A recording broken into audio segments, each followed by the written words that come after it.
Terima kasih Pak Ketua Komisi 3 atas kesempatannya. Assalamualaikum warahmatullahi wabarakatuh.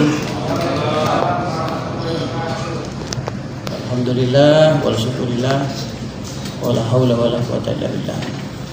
Terima kasih pada semua yang sudah hadir, teman-teman yang terhormat, teman-teman anggota Dewan Gabungan Komisi 2 dan Komisi 3 dan juga ada Komisi 1. Yang terhormat seluruh hadirin yang sudah menghadiri rapat RDP pada kesempatan hari ini yang mungkin sudah diperkenalkan sama Pak Ketua tadi. Konkret saja saya hanya mau menyampaikan begini Pak. Penabrakan jembatan Mahakam 1 yang dibangun tahun 83 dan selesai 86. Kemudian diresmikan oleh Pak Harto 87. Ini merupakan fasilitas publik yang menjadi kewajiban kita untuk dijaga bersama. Di tahun 2011 kita punya trauma runtuhnya jembatan Tenggarong. Padahal kita ketahui pada saat itu sedang akan diadakan penanganan untuk investigasi jembatan sehingga jalan juga ditutup. Nah, dalam pelaksanaan itu ternyata tiba-tiba jembatan itu runtuh. Kita tidak tahu siapa yang harus bertanggung jawab.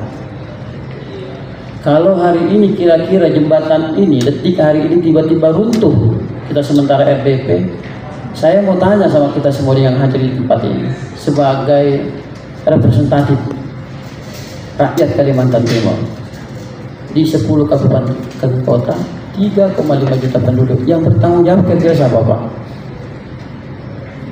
Apakah regulator di sini siap bertanggung jawab mengganti jembatan itu? Apalagi kalau ada korban nyawa seperti yang terjadi di jembatan Kukar? Kira-kira regulator di sini ada KSOP? Berani tidak KSOP mengganti jembatan itu kalau runtuh? Kalau bilang KSOP berani, kita berhenti di RDP hari ini. Buat pernyataan, kita tidak perlu urusi lagi jembatan. Kalau operator menyatakan berani mengganti apabila terjadi apapun terhadap jembatan itu, kita berhenti RDP hari ini juga. Detik ini kita hentikan. Berarti Pelindo sebagai operator yang ditunjuk oleh KSOP berani bertanggung jawab. Atau mungkin dari aparat kepolisian yang menyatakan kami bertanggung jawab bila jembatan itu terjadi apa-apa Pak. Kita berhenti RDP. Atau kejaksaan. Atau dari balai. Atau dari Dirhub Perhubungan Laut yang membawai KSOP. Ternyata saya lihat tidak ada yang bertanggung jawab Pak. Kalau tiba-tiba jembatan itu runtuh detik ini, tidak ada yang bertanggung jawab. Maka kita perlu untuk duduk dengarkan rapat dengan pendapat anggota DPR yang merupakan representatif daripada rakyat Kaltim 3,5 juta duduk di sini, komisi teknis duduk, supaya kalau terjadi apa-apa kita sudah musyawarahkan ini, kita sudah mensuarakan, hanya tidak dilaksanakan. Maka tuntutan kita kemarin waktu di rapat dengan pendapat di Jakarta dan di Balikpapan adakan investigasi Pak. Tapi sampai saat ini belum ada investigasi, berjalan saja. Nah, ini yang perlu kita diskusikan. Sejak kejadian di tanggal 16 atau 18 Februari sampai dengan sekarang tanggal 2 Maret belum ada investigasi. Berarti ini dilakukan pembiaran. Berarti dilakukan kelalaian. Penabrakan jembatan ini kelalaian menurut saya. Kelalaian itu ada tindak pidananya. Kenapa kelalaian? Sudah sejak 2019 saya jadi anggota DPR. Saya begitu waktu itu menjadi ketua Komisi 3. Sampai dengan saat ini sudah 22 kali Pak tertabrak. Di mana aparat?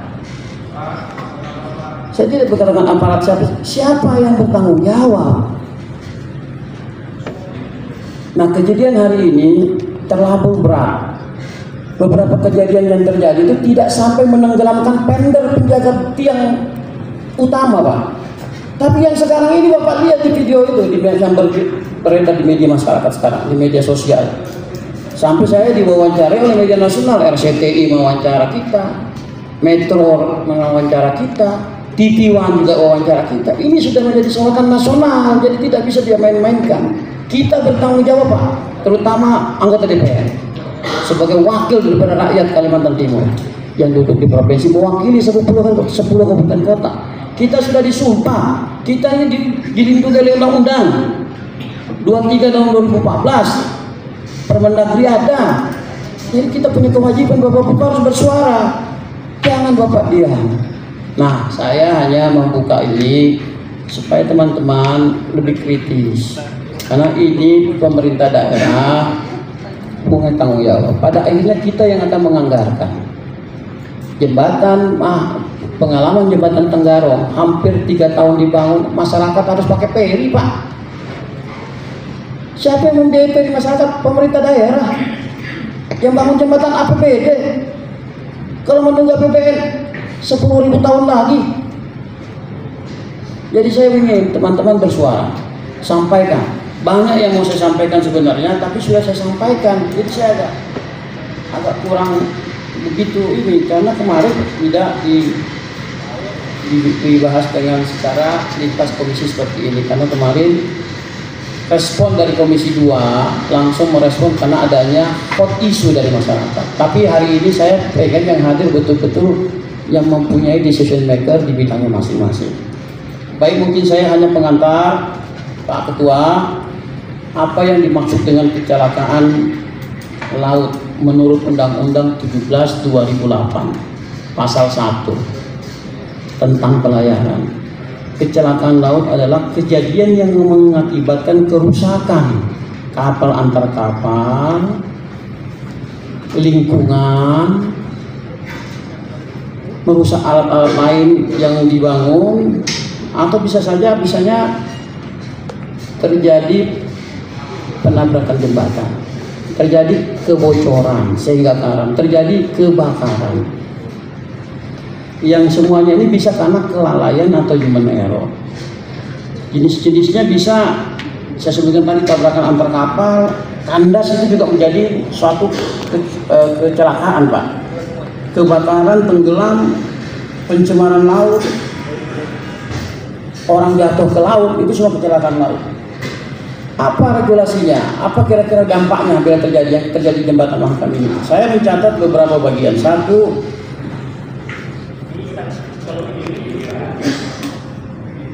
tentu Undang-Undang Nomor 17 Tahun 2008 tentang pelayaran, Peraturan Pemerintah Nomor 51 2015 tentang kepelautan mengatur proses investigasi kecelakaan laut dan sanksinya, Permendagri 75 2019 tentang penyelidikan kecelakaan laut.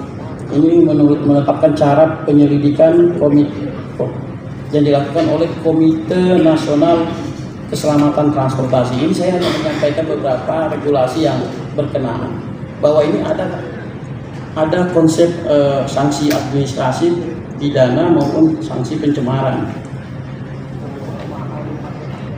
Apalagi kita juga sekarang dari KSOP saya seperti ingatkan, karena ini sudah yang ke-22 kali bahwa kita memegang konvensi internasional yang diratifikasi di Indonesia, yaitu SOLAS 174 dan MARPOL soal pencemaran 73 dan 78. Badan Konservasi Sumber Daya Alam ini juga harus, karena ini kelalaian menurut saya, harus diikutkan karena tenggelamnya pender 2 yang jatuh ke dalam sungai yang sampai sekarang belum ditemukan, belum diangkat. Jangan sampai ini menjadi ada dampak-dampak lain. Sehingga menurut saya Pak Ketua izin, ini harus disikapi dan segera diselesaikan. Saya menginginkan kembali bahwa investigasi dilakukan, kerusakan jembatan itu seberapa parah sebenarnya. Karena kemarin saja sudah ada kemiringan kurang lebih berapa derajat, dan sekarang ada retakan sekitar 9 mm. Apakah ini layak atau tidak? Tetapi terlepas daripada itu, saya hanya mau underline lagi bahwa perlu pengamanan. Pengamanan sudah kita bicarakan, ada Eskot Sabandar sebagai regulator sudah setuju, Pelindo sebagai operator di sini juga sudah setuju. Eskot ini gunanya dari pengalaman kita selalu ada rentetan kapal yang hampir 100 atau 60 sampai 100 setiap pengolongan jembatan, itu ada jamnya Pak. Ada jam-jam yang sudah dibagi oleh regulator dan operator melakukan. kapan dia jam turun pada saat muatan ada batu bara, ada CPO, ada kayu akasia. Pada saat turun itu ada jam turunnya, sehingga pada saat turun itu tidak semua asiswa hanya 2 atau 3. Harapan kita itu ditambah sehingga 4, sehingga bila terjadi eksiden putus tali second towing itu ada kapal yang membantu escort tadi secara teknis, dan ini sudah dilakukan 2023 kemarin, tapi tidak dilaksanakan. Nah, eksiden lagi ini baru mau akan dilaksanakan, dan ini pun kita perlu turun ke lapangan untuk memastikan apakah itu dilaksanakan dengan benar atau hanya sebagai prosedur saja. Saya kira ini. Dan untuk eksiden kali ini saya mencatat bahwa ada, selain daripada kelalaian, ada aturan yang ditabrak. Pertama, kalau melihat dari KSOP ya, yang mewakili KSOP itu overdraft. Anda bisa lihat dari lengkung timbul yang sudah jauh hanya berapa senti dari deck itu, sehingga overdraft. Dilakukan juga pada saat air pasang sehingga overdimension menabrak jembatan sehingga ada penggantian. Kita menghitung ada penggantian 35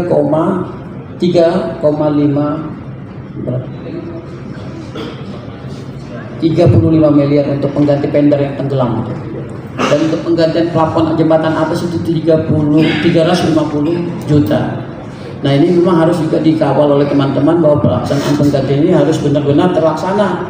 Karena pengembangan kemarin itu tidak komprehensif dan tidak transparan. Sedangkan tata kelola penggantian atau tata kelola keuangan itu harus transparansi terutama. Tidak ada transparansi, kita tidak tahu berapa jumlah penggantian, siapa yang pegang penggantian itu dan di mana. Itu tidak akuntabel, tidak bisa kita menghitung. Yang tata kelola keuangan yang benar harus transparansi, akuntabel, terus dia harus responsif, bertanggung jawab, responsif, cepat dan responsibel. Ada penanggung jawabnya, siapa nanti yang bertanggung jawab itu. Selama ini kita tidak tahu, dari 22 penabrakan yang ke-21 dan yang ke-22 kita tidak pernah mendapat laporan. Sehingga menurut saya perlu koordinasi dan dengan pemerintah daerah, dengan stakeholder yang ada, agar kejadian ini tidak berulang. Kalaupun terulang lagi, kita sudah tahu siapa yang harus melaksanakan responsibility atau responsif terhadap kegiatan ini. Kita tidak usah cari-cari lagi. Kita sudah melakukan juga tahun 2023, alhamdulillah Perusda sudah terlibat, Pak. Perusda sudah mengasuransikan. Jadi sejak 87 diresmikan sampai 2023, nanti 2023 Mei baru Perusda dilibatkan, pemerintah daerah mewakili. Selama ini hampir 39 tahun tidak ada kegiatan itu, tidak bermakna buat APBD kita, padahal ada kegiatan ekonomi di bawahnya. Saya hitung-hitung hampir sekitar berapa itu? Kalau dia mungkin kayak SOP mungkin atau Pelida bisa tahu itu berapa sekali pemanduan itu di 5 jembatan, semua ditagih. Dikalikan katakanlah satu kali, kalau kita hitung retase kemarin dari jembatan itu 60 sampai 70 set satu hari. Dikali saja 10 juta, katakan 5 jembatan wajib. Karena jembatan Mahulu, jembatan Mahkota 2, jembatan Kukar, jembatan Samarinda, Mahulu, Kukar, Tenggarong, terus ada jembatan Marta di Pura yang di atas, yang sering juga ketabrak, yang sampai sekarang itu tidak tahu itu bagaimana kondisi, karena sering ujung daripada itu kan sering masuk di media juga, Kota Bangun itu sering ujung daripada batu bara itu yang berbentuk lancip itu nyangkut, dan itu sering sudah dimasukkan ke media, kita kelalaian juga. Nanti kalau sudah itu baru kita rebutin. Jadi mungkin itu Pak Ketua, mudah-mudahan dengan kehadiran stakeholder yang ada Pak Kepolisian yang kita juga undang, kejaksaan dan semua yang punya peranan terhadap pengamanan jembatan ini betul-betul bisa dijalankan. Komunikasi dengan publik juga ada. Saya kira di sini ada teman-teman dari Komisi 2 yang komunikasi publiknya juga bagus. Terus bagaimana pencegahan ke depan ini perlu kita kaji ulang. Maksudnya kaji ulang begini, harus ada standar keamanan yang betul-betul kita sepakati dan jelas. Kemudian perlu kajian baru mungkin. Kalau kita melaksanakan seperti ini terus ya akan berulang menurut saya. dengan adanya perubahan terhadap pengamanan yang dilakukan selama ini, mudah-mudahan ke depan tidak terjadi lagi. Kalaupun terjadi tidak sampai, mudah-mudahan tidak menyampai ke napi yang utama, karena selama pander di depan belum dibangun. Karena menurut teman-teman dari balai itu perlu pembangunannya perlu waktu kurang lebih 2 bulan. Apakah 2 bulan itu tidak akan terjadi eksiden lagi? Kita tidak bisa menjamin. Bahasa Jawanya anything could happen, who knows? Kita tidak tahu. Nah, harapan saya dengan pertemuan hari ini ada langkah-langkah konkret dari kita semua, dan kalaupun ini terjadi di DPR ini tidak bisa. Ini pertemuan ketiga, harapan saya yang terakhir. Saya ini untuk sampaikan terima kasih atas segala perhatian. Mohon maaf kalau banyak kekurangan. Qadanallahu iyyakum bihi masyarakat. Telah mengeluarkan notis sumerin untuk kegiatan investigasi jembatan dan melihat kondisi di mana dampak yang tertabrak oleh tongkang kayu kemarin, sehingga nantinya tidak terjadi hal-hal yang tidak diinginkan terkait dengan posisi dampak tersebut.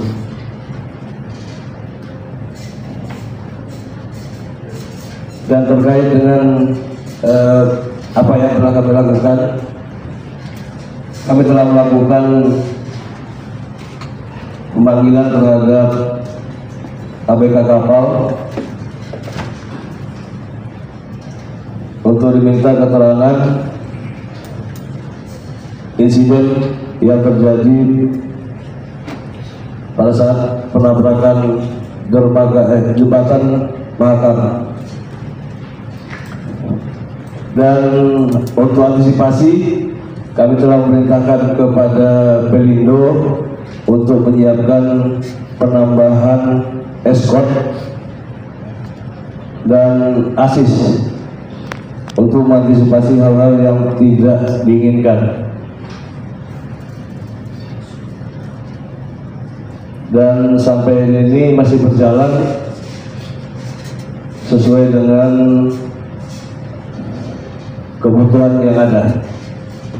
Mungkin itu dulu Pak, sementara dari kami, dari KSOP. Pak, jadi kurang mohon maaf.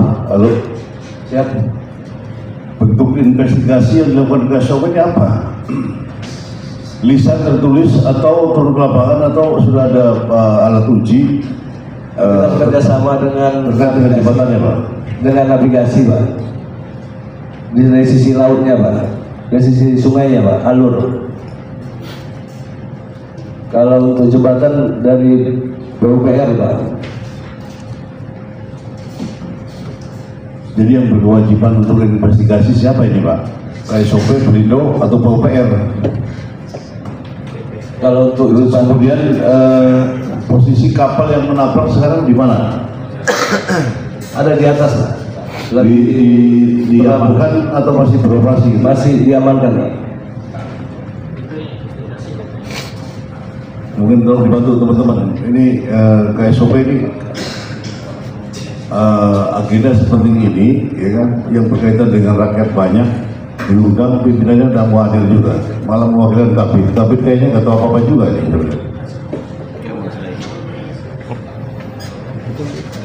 Selama sudah hampir seminggu, bentuk investigasinya baru semacam ini. Bagaimana? Terus bagaimana rencana pengembalian apa tadi yang disebutkan sama pimpinan, pengembalian kerugian 35 miliar plus 350 juta. Bagaimana SOP-nya, bukan KSOP-nya ya, SOP-nya bagaimana? Terus kapan jembatan ini mau diperbaiki? Mestinya kan sampai di sana investigasinya ya, bukan alur lautnya saja Pak. Coba Pak, minta penjelasan lagi yang lebih detail Pak.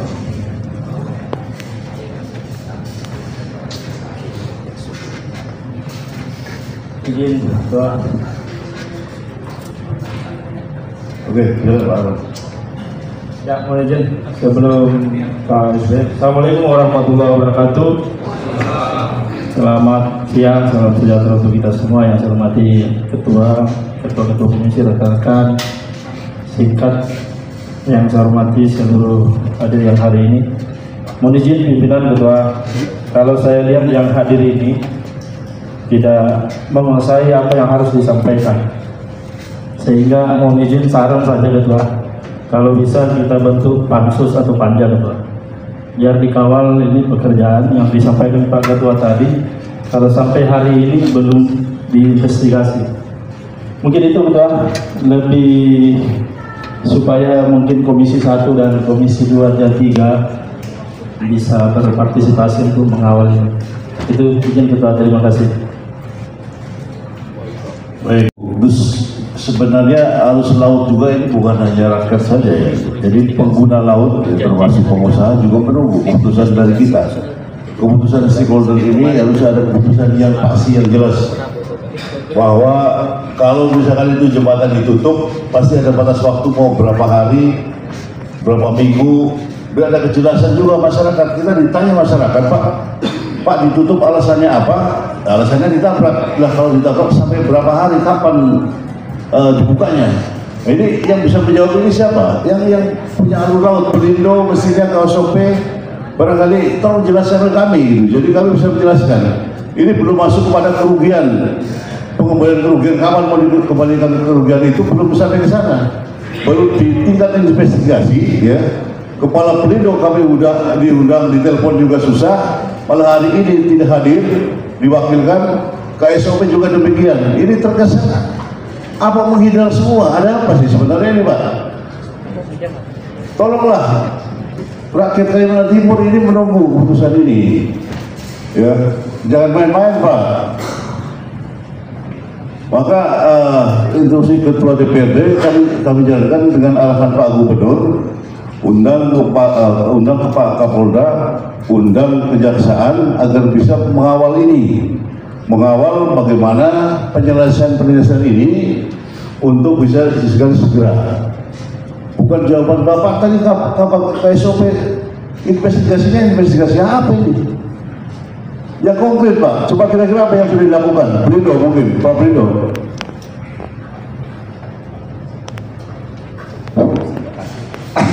Warahmatullahi wabarakatuh. Yang saya hormati pimpinan rapat, pertama kami mohon maaf Bapak, pimpinan kami tadi baru tiba Pak, yang langsung melakukan mendampingi tim dari DJPL dalam rangka melakukan survei di dermaga. Tadi mungkin sudah disampaikan oleh regulator bahwa langkah-langkah yang dilakukan dalam tahap-tahap setelah terjadi insiden. Kami sebagai operator ya, karena telah terjadi insiden itu diminta untuk menyediakan, salah satu adalah menyediakan escort untuk keamanan melalui jalur itu. Langkah itu telah kami lakukan. Tentu ini melakukan koordinasi dengan teman-teman dari regulator. Kami sebagai operator, langkah awal itu yang sudah kami lakukan. Untuk yang lain kaitan survei, hari ini ada survei gabungan, mungkin dari Badan Jembatan dengan dari DJPL dan Pelindo. Waktu sekarang masih melakukan survei Pak. Mungkin tahap operasional itu yang bisa kami sampaikan. Mohon maaf atas kekurangan kami. Terima kasih. Wassalamualaikum warahmatullahi wabarakatuh. Oke. Terima kasih pimpinan. Assalamualaikum warahmatullahi wabarakatuh. Pimpinan rapat yang saya hormati, Bapak, Ibu, peserta yang hadir pada saat ini, agar rapat kita yang ketiga ini Pak, paling tidak dalam waktu dekat sudah bisa dipanggil orang-orang yang akan nanti kita jadikan sebagai paling tidak bertanggung jawab terhadap persoalan itu.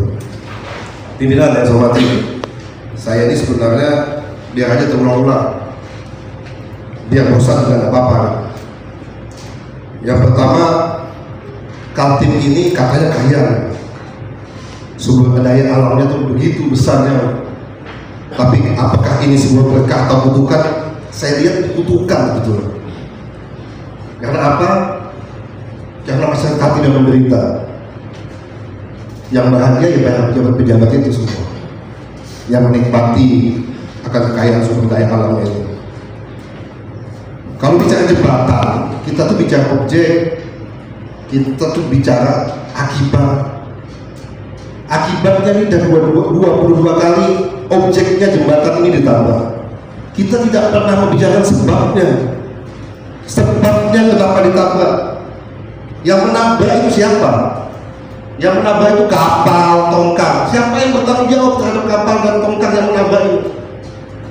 Yang kecil yang mau kita tuntut, nakodanya, kaptennya, yang sewa tongkangnya, yang isi muatan kayu atau batu baranya, atau pemilik tongkangnya, atau pegawai negara yang ada di situ, KSOP yang kemudian memberikan izin geraknya, atau Pelindo.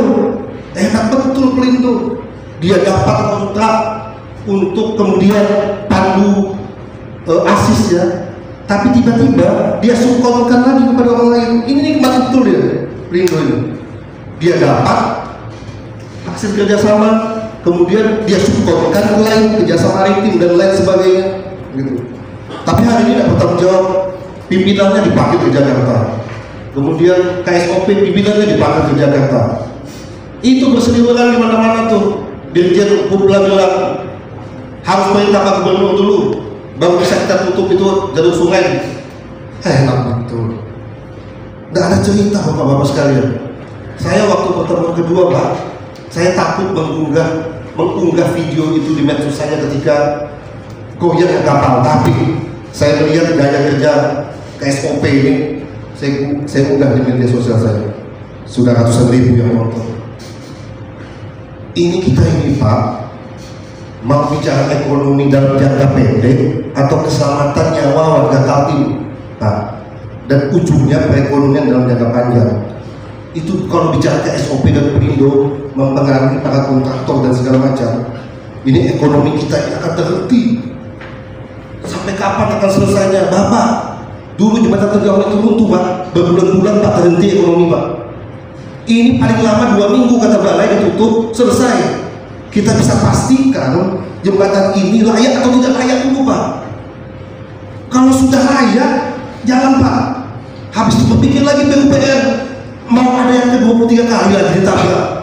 Dengan tingkat arus ekonomi yang begitu tinggi, kolongnya ini sudah tidak layak lagi Pak dipakai.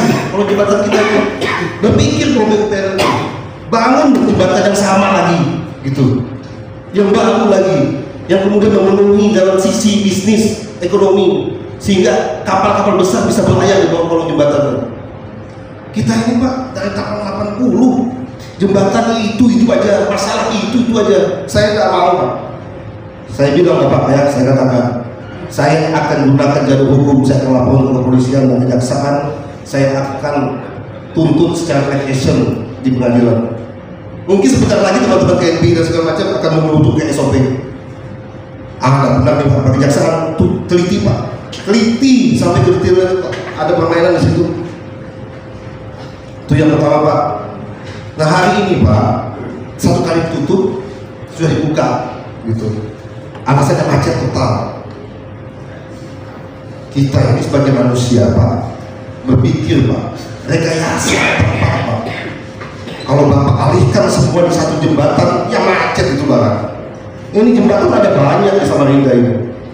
Apakah tidak bisa direkayasa? Mobil dengan ukuran sekian di jembatan sini atau sekian rupa.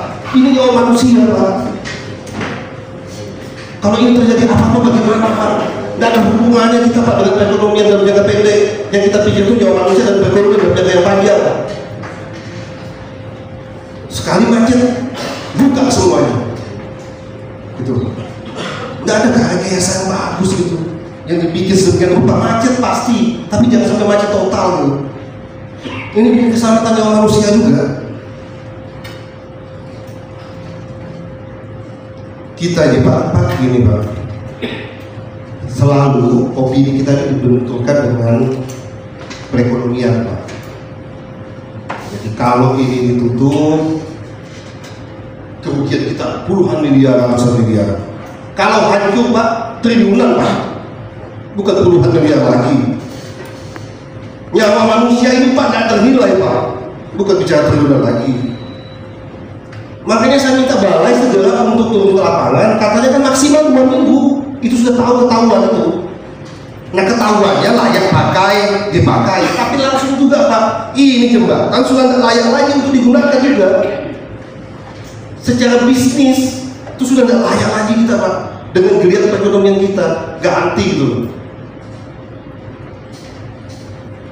Balai itu Pak menyatakan butuh 35 miliar Pak untuk bangun vendor.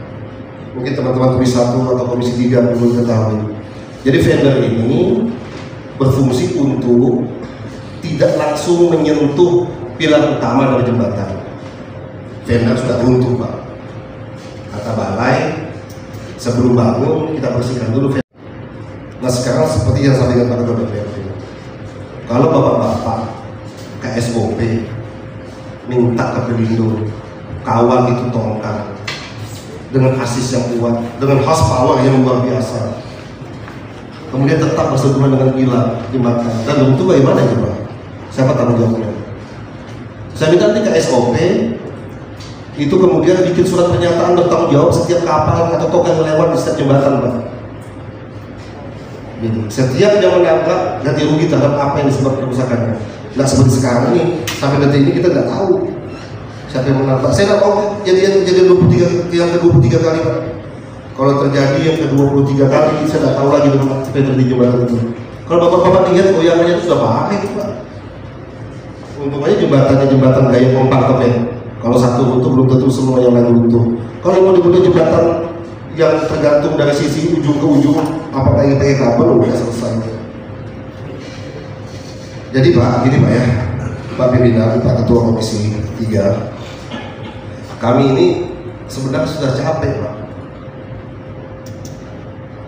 untuk kemudian bicara tentang KSOP, bicara dengan Pelindo, ini yang paling bertanggung jawab sebetulnya.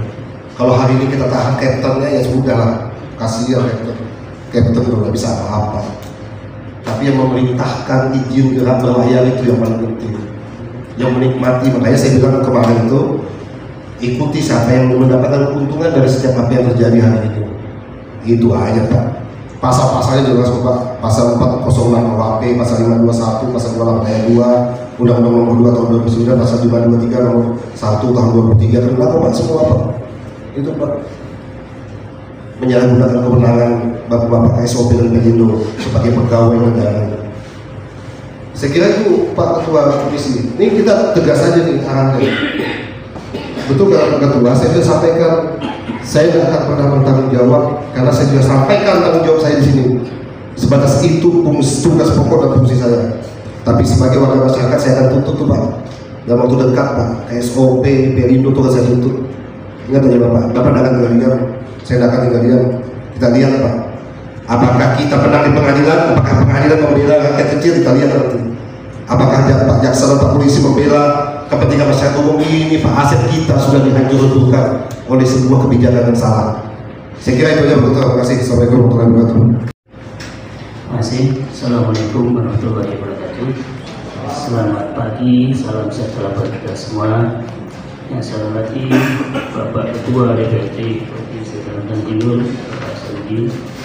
Yang saya hormati pimpinan Bapak Ketua Komisi 3, setelah rekan-rekan anggota DPRD Provinsi Kalimantan Timur, Bapak yang hadir pada kesempatan hari ini tanpa menyebutkan satu persatu. Mohon maaf sebelumnya Bapak sekalian. Jadi ini seperti Bapak Ketua sampaikan tadi, pimpinan, bahwa kita ini memang banyak sekali mendapat masukan dari masyarakat Bapak sekalian, baik itu melalui WA, Messenger maupun penyampaian langsung. Jadi kondisi ini sebenarnya sangat terlambat kalau membandingkan dengan kasus waktu Mahkota 2, jembatan Mahkota 2, ketika PDAM bangun intek di sana, ada tanah longsor, kemudian ada korban yang orang mancing kemudian meninggal waktu itu, ya. Dalam waktu hitungan hari saja itu PUPR sudah mengumumkan waktu itu, mengumumkan bahwa sementara itu sementara jembatan Mahkota 2 itu hanya hitungan hari. Saya ingat betul itu. Waktu itu saya masih di DPRD Kota Samarinda. Artinya kita ini harus mengedepankan rasa aman terhadap masyarakat kita, kan gitu Pak. Jadi konstruksi berpikirnya saya mengedepankan kepentingan publik, kepentingan masyarakat. Walaupun ternyata setelah diadakan investigasi ternyata aman-aman saja gitu ya. Kemudian PUPR melalui Pak Wali Kota waktu itu menyampaikan bahwa sudah bisa dilewati kembali. Yang maksud saya adalah tadi Pak Ketua sudah menyampaikan kasus jembatan Tenggarong, Kutai Kartanegara yang sudah ambruk, mohon maaf. Kalau tidak salah ditabrak juga masih belum pernah, ya kan gitu ya. Atau saya tidak tahu, atau mungkin jumlah kalaupun ditabrak tidak sebanyak yang jembatan sama yang sekarang ini. Ini 22 kali itu bukan jumlah yang sedikit. Tentunya wajar kalau kemudian masyarakat kita itu ada kekhawatiran, khawatir. Termasuk saya sendiri kalau naik mobil di situ istighfarnya banyak-banyak Pak. Astagfirullah, astagfirullah. Kita berdoa luar biasa di situ karena merasa nyawa kita terancam. Ini kita sendiri Pak, bukan masyarakat. Saya sendiri merasa seperti itu. Setiap kali melewati jembatan itu ada kekhawatiran. Nah ini tolong ini disikapi dengan benar dan dengan sesama. Masyarakat yang mengadu kepada kita ini bukan 1-2 orang, banyak sekali jumlahnya. Untuk itu kenapa kemudian LTP digelar lagi. Selain dari anggota kita juga meminta kepada pimpinan untuk diadakan LTP untuk mendapatkan kepastian informasi baik itu dari SOP, Perindo maupun PUPR. Nah, yang dimaksudkan Pak Ketua tadi investigasi semacam apa kemudian sampai seminggu ini belum ada. Maksud saya, apakah investigasi itu harus bersama-sama antara instansi atau masing-masing instansi, atau siapa yang punya kewenangan mengumumkan sementara itu? Nah, harapan saya Pak Pimpinan kedua di antara instansi terkait ini segera, ya paling tidak ada target. Kapan sih mau investigasi? Kapan mengumumkan? Kalau kita berharap mewakili masyarakat, termasuk saya pribadi, siang hari ini diumumkan, sementara tidak boleh dilewati dulu sampai kajian secara teknis, investigasi dilakukan, kemudian dinyatakan aman, clear, baru kembali. Seperti saran Pak Tamrin Musti tadi, dialihkan dulu. Kalau soal ada kemacetan, ya itu konsekuensi logis, itu konsekuensi yang harus ditanggung. Tidak apa-apa dialihkan dulu, dialihkan ke Mahulu misalnya, gitu kan, yang arus dari seberang menuju kota, arahkan dulu ke Mahulu atau Mahkota 2, ditutup sementara. Ini demi kenyamanan masyarakat pengguna jembatan. Jadi jangan sampai kemudian kita membuat resah masyarakat ini berlama-lama. Saya kira itu Pak Ketua, masukan dari saya. Harus ada target kapan diumumkan ini. Saya pribadi mengalami setiap lewat di sana dikduk pula, ditabrak sampai 22 kali. Ada kejadian jembatan Kutai Kartanegara roboh. Jadi masuk akal sekali kalau kemudian WA maupun masukan masyarakat itu menyampaikan kepada kami ini sebagai wakil mereka. Demikian Pak Ketua, terima kasih. Assalamualaikum warahmatullahi wabarakatuh. Dengan apa yang disampaikan oleh Dr. Musti Tamrin juga, rakyat masyarakat akan menuntut SOP Perindo, dan di sini hadir perwakilan dari Kejaksaan Kalimantan Timur mohon pendapatnya. Nanti setelah itu Komisi 3 dan rekan-rekan yang DPR, Komisi 1, Komisi 2, dan sahabat saya dari Polda, rekan-rekan yang tidak bisa saya sebutkan satu persatu. Terima kasih. Saya baru pertama ini ikut RDP karena ini sudah yang ketiga Pak. Saya menangkap beberapa permasalahan yang Bapak sebut. Kalau melihat siapa yang bertanggung jawab, ini mungkin saya agak sedikit detail karena Pak minta. Oke, kita alurnya kita mundurkan ke belakang sebentar. Itu kan kapal tongkang itu berlayar kan dikawal oleh tabut. Nah, bagaimana proses penerbitan safety permit yang di situ ada load lane-nya atau overload yang Pak Ketua DPR tadi. Nah, itu siapa yang menerbitkan? Kemudian bagaimana prosedur penerbitan safety permit itu, izin berlayar itu dari satu titik ke titik lain, di mana titik itu melewati jembatan. Nah, apakah pembuatan safety permit ini by telepon saja tanpa melihat barang yang diangkut dan batas load lane-nya itu, apakah dia mau over atau tidak, termasuk ketinggiannya, siap, itu dipertimbangkan nggak? Diteliti, dilihat tidak? Nah, kemudian saya yakin itu tidak dilihat, tidak dicek. Itu hanya baik pun aja, atau baik aja. Bahkan berlayar pun saya ragu juga apakah ada surat izin berlayarnya, izin safety permit itu ada enggak? Atau sudah sampai melewati jembatan baru diberi. Nah, ini kan ada pelanggaran di situ.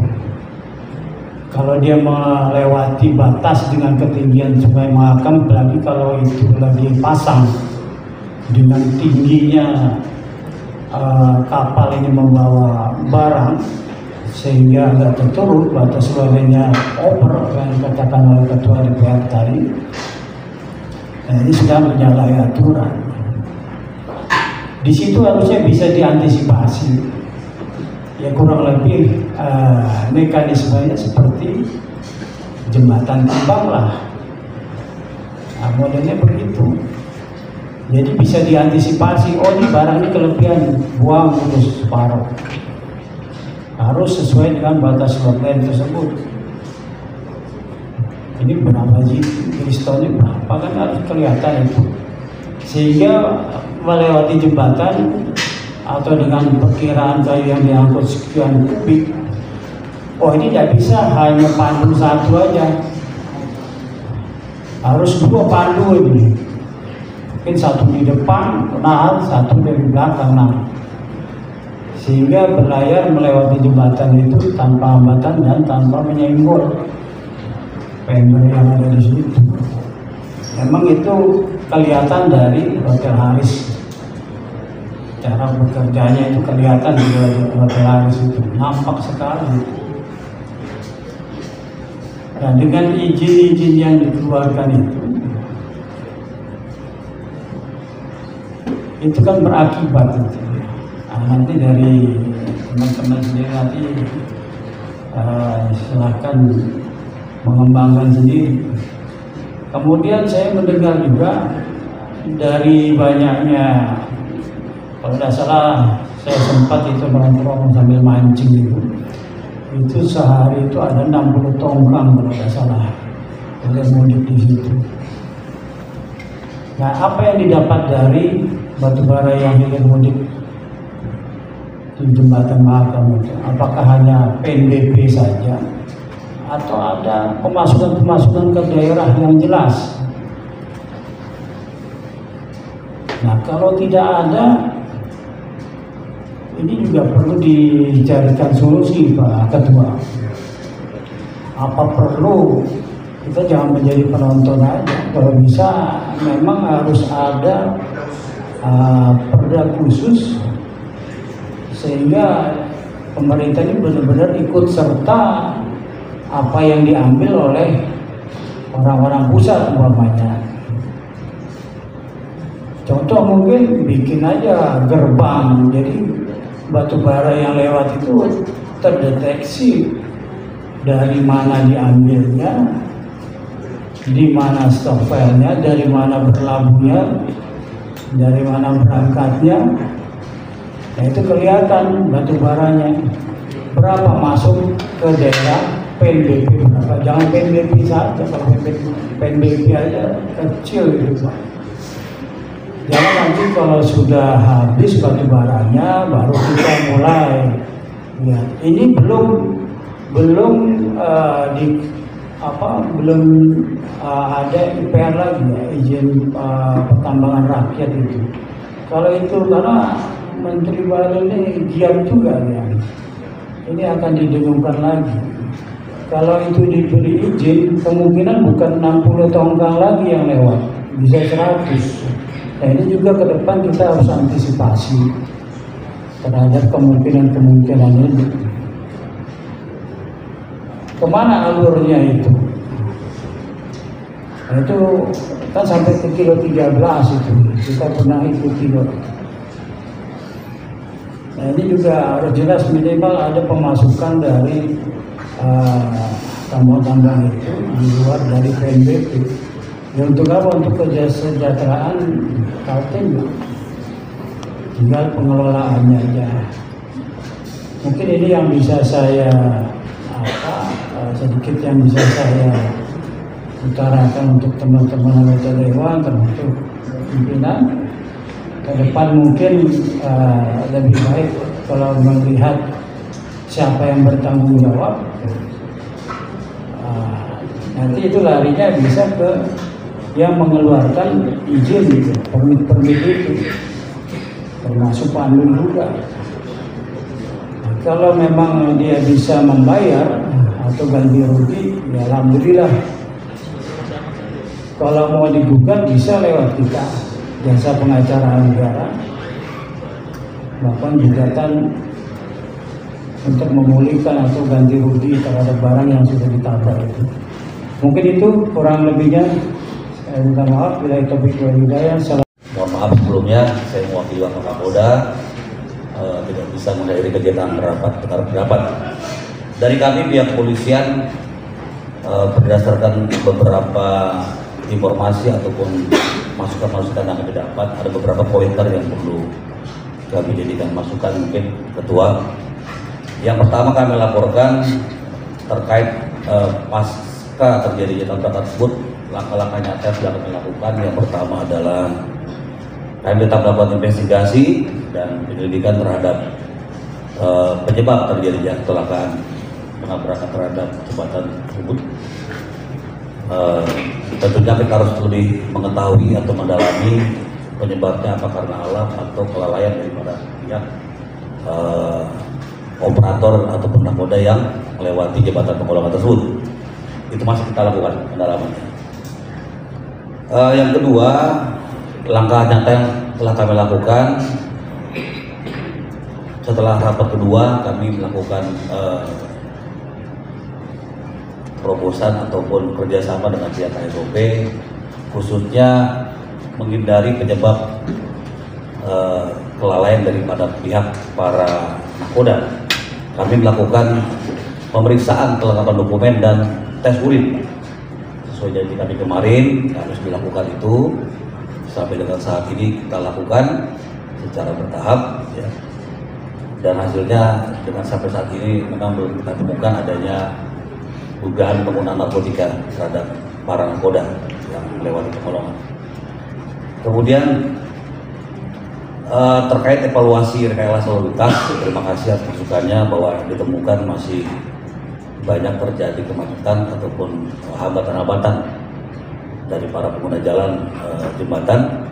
Untuk itu kami mengucapkan terima kasih atas masukannya. Segera akan kami tindaklanjuti dengan bekerjasama dengan pihak dinas perhubungan untuk mengevaluasi dan mencarikan solusi lainnya terkait masalah kemacetan terjadi di jembatan. Kata kuncinya terhadap terjadinya peristiwa ini, kita memerlukan penanganan cepat dan efektif untuk meminimalkan dampak. Itu intinya. Jadi langkah yang perlu kita lakukan tidak hanya mencari siapa yang salah, tetapi kita juga harus memikirkan apa yang harus kita lakukan ke depannya. Perlu kita buatkan suatu rencana penyusunan jangka panjang, menengah, dan selagi pendek, menengah, dan panjang. Sebagai contoh mungkin jangka pendek sudah kita lakukan mungkin ya, tim investigasi melakukan langkah-langkah terhadap mencegah apabila terjadi hal serupa di masa dekatnya nanti. mungkin dengan memberikan akses tambahan terhadap jembatan yang tidak terdapat dolphin. Kemudian jangka menengahnya mungkin bisa dilakukan pembangunan segera mungkin Pak terhadap dolphin pembatas untuk mencegah terjadinya kecelakaan serupa. Dan jangka panjangnya nanti tentunya tadi seperti masukan dari Bapak akan dibuatkan jembatan yang baru ya, karena bagaimanapun juga dengan mobilisasi banyaknya tongkang yang melewati jembatan Mahakam ini, kalau lihat tingkat kepadatannya, kalau masih bentuk jembatan yang lama ini sangat riskan sekali Bapak. Ini hanya masukan dari kami. Ya tentunya itu bisa sebentar dikurangi dengan cara mungkin waktunya kita atur kembali sehingga tidak terjadi masing-masing nakoda untuk berebut untuk melewati jembatan pengulangan tersebut. Bagaimanapun juga kemampuan dari pihak KSOP maupun Pelindo dengan mengadakan akses tidak mungkin bisa selama 24 jam ya, pasti ada tingkat kelelahan juga daripada pihak ya. Bagaimana caranya mengantisipasinya? Mungkin dengan cara pengaturan jamnya lagi bisa kita lakukan.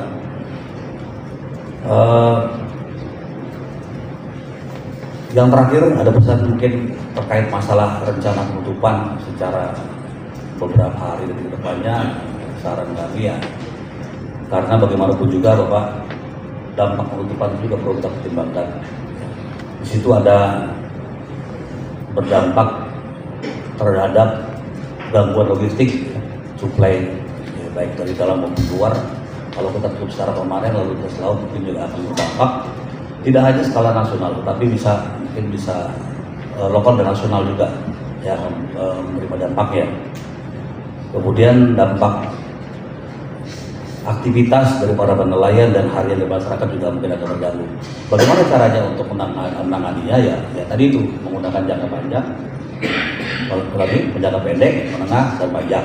Ya segera pihak-pihak yang sudah ditentukan berdasarkan hasil kesepakatan maupun komitmen yang telah diberikan, ya bekerja dan bertanggung jawab tentunya. Kemarin dari rapat sebelumnya dari pihak perusahaan sudah siap untuk membantu membangun kembali tendernya. Ya kita tinggal tunggu saja ya.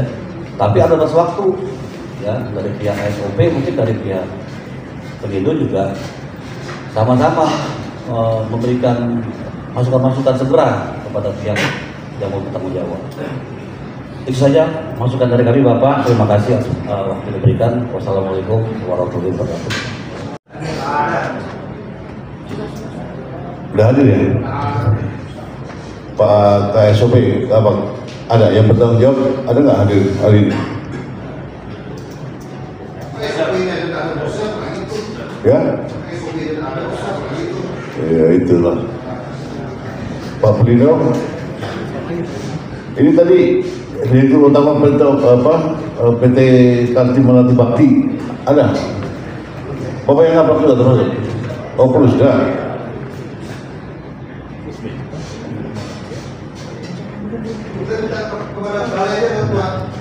Atau izin pimpinan Kasihkan ke balai aja untuk menjelaskan sampai sejauh mana penelitiannya, kemudian hasil ganti ruginya seperti apa. Nah, gitu. Izin pimpinan. Halo. Oh silakan. Makasih pimpinan. Bismillahirrahmanirrahim. Assalamualaikum warahmatullahi wabarakatuh. Selamat siang, salam damai sejahtera buat kita semua. Shalom. Subhanaka la ilma lana illa ma 'allamtana innaka antal alimul hakim. Yang kami banggakan dan memuliakan para pimpinan DPRD Provinsi Kalimantan Timur didampingi dengan Ketua Komisi 3 dan anggota Komisi 2 dan Komisi 1 yang mewakili Gubernur Kalimantan Timur, Bapak Arif, Bapak Ibu sekalian yang tidak bisa kami sebutkan satu persatu namanya. Baik Bapak Ibu sekalian yang saya banggakan dan yang saya muliakan, hari ini adalah rapat yang ketiga kalinya. Yang awal, rapat yang kedua,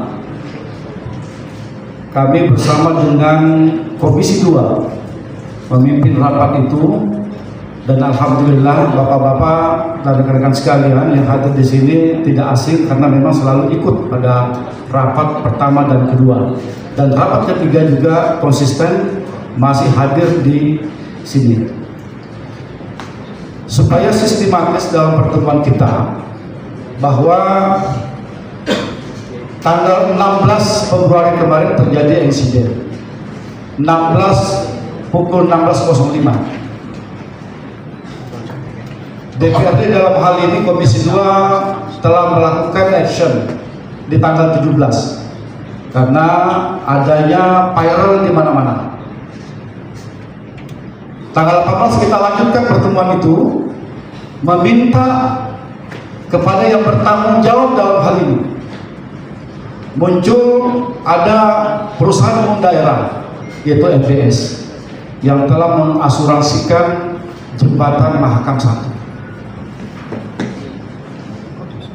Kita pun dibully oleh masyarakat Kalimantan Timur. Kenapa harus rapatnya di Jakarta?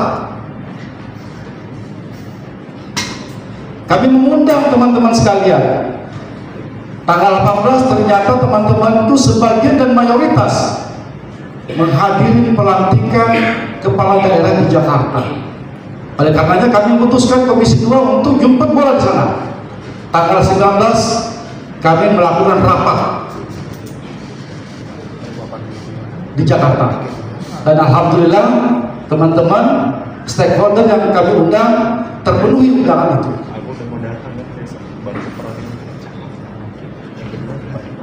Jembatan Mahakam di sana adalah urat nadi Kalimantan Timur yang tercatat dengan Komisi 2 dan rekomendasinya bahwa ada 22 kali tertabrak. Itu yang tercatat, dilengkapi dengan CCTV. Ini belum yang tidak tercatat, mungkin sudah ratusan kali. Kami hanya mencatat 22 kali by data. Ini yang ke-23 kali yang tertabrak hari ini. Kami sampaikan pada saat itu kepada kawan-kawan bahwa ada aset pemerintah Provinsi Kalimantan Timur yang terabaikan dan hilang di sana. Vendor 2 hilang di sana. Jembatan juga mengalami kerugian. Hasil investigasi yang disampaikan oleh MBS itu muncul angka-angka 350 juta. Kemudian ada angka-angka muncul yang disampaikan oleh BPPJN 350 miliar, 35 miliar untuk vendor, kategori 2 vendor. Kami sampaikan pada saat itu tanggal 19, kami atas nama pimpinan DPRD Provinsi Kalimantan Timur bersama dengan Komisi 2 menyatakan bahwa representasi 3,5 juta dari 10 kabupaten kota Provinsi Kalimantan Timur atas nama Undang-Undang 23 tahun 2014 pasal 1 dan pasal 5 ada kontrol di dalamnya. Kemudian Undang-Undang 1945 mengatakan keselamatan masyarakat merupakan hukum tertinggi yang harus dijamin oleh negara. Kami sampaikan tutup atas darat maupun di laut. Hadirin pada saat itu menyampaikan setuju untuk ditutup itu dengan membuatkan berita acara. Pada tanggal 20 rapat koordinasi pimpinan daerah sebagian yang dimotori oleh BPPJN menyampaikan beberapa hal, bahwa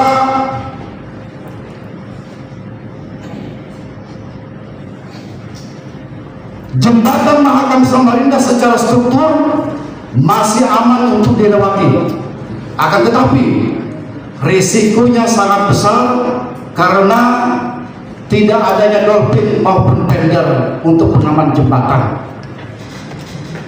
Artinya bahwa keselamatan tidak ada yang bisa menjamin di laut pada saat itu. Kami menyampaikan pada saat itu. Kemudian kami rapat lagi tanggal 24 Februari bersama dengan pimpinan dan Komisi 2. meminta sebuah pertanggungjawaban kepada Bapak Ibu sekalian, terutama kepada BPJN. Apa alasan saudara membiarkan menjabat lebih mengutamakan bisnis daripada nyawa masyarakat Kalimantan Timur? Akhirnya kita buatkan berita acara bahwa kita akan tutup atas maupun bawah sambil menunggu investigasi yang dilakukan oleh bapak-bapak dan rekan-rekan sekalian. Kecuali yang di laut adalah 500 GT ini kita perbolehkan karena ada faktor ekonomi di dalamnya. Selama itu vendor tidak ada, buatkan rekayasa lalu lintas darat maupun di laut yang telah dilakukan oleh kawan-kawan melalui Dinas Perhubungan. Ternyata cuma 1 hari tertutup, dibuka kembali. Mungkin berbagai macam faktor dan alasan. Kemudian kami belum melihat yang di laut ini secara global itu ditutup karena ini ketidakadaannya untuk pengamanan vendor. Oleh karenanya ada sebuah rekayasa yang mungkin Bapak sudah melakukan, itu adalah pengadaan asisten maupun escort di dalamnya. Tetapi kepuasan masyarakat Kalimantan Timur ini seakan-akan DPRD Provinsi Kalimantan Timur ini hanya main-main saja di dalamnya. Oleh karenanya pada rapat yang ketiga kali ini kita mohon dengan tegas kesepakatan bersama, tidak ada alasan lagi bahwa tidak ada yang ditutup maupun di darat maupun di laut. Sudah jelas. Oleh karenanya pada kesempatan yang sangat berbahagia ini kita merumuskan bersama-sama polanya bagaimana, mekanismenya bagaimana, SOP-nya bagaimana. Ini sudah 2 minggu berlarut-larut yang kita rekomendasikan masih dianulir oleh Bapak Ibu sekalian.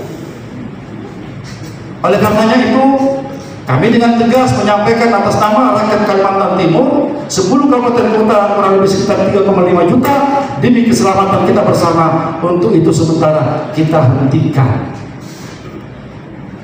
Tetapi hari ini yang kita lewat bersama-sama itu masih ada aktivitas di sana. Oleh karenanya kami minta Pelindo maupun KSOP yang paling bertanggung jawab dalam hal ini, kami minta dengan sangat dan hormat kepada Bapak Ibu sekalian. Tetapi kalau Bapak mementingkan kepentingan ekonomi dan lain dan sebagainya, tidak ada masalah, itu haknya Bapak. Tapi kami mohon hari ini minta secara tertulis mengatakan bahwa ketika terjadi apa-apa dan sebagainya, Bapak yang bertanggung jawab. Jelas kita ini tidak main-main.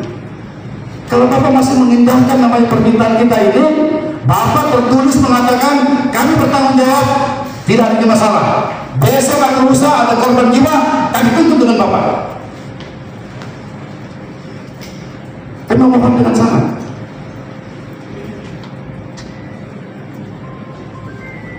Supaya kita clear Pak, atas nama lembaga ini betul-betul kita representasi mewakili masyarakat Kalimantan Timur. Karenanya mungkin ini penyampaian dari kami kepada ketua maupun pimpinan lain sebagainya. Kami mohon maaf bila mana ada kata-kata yang berhubungan.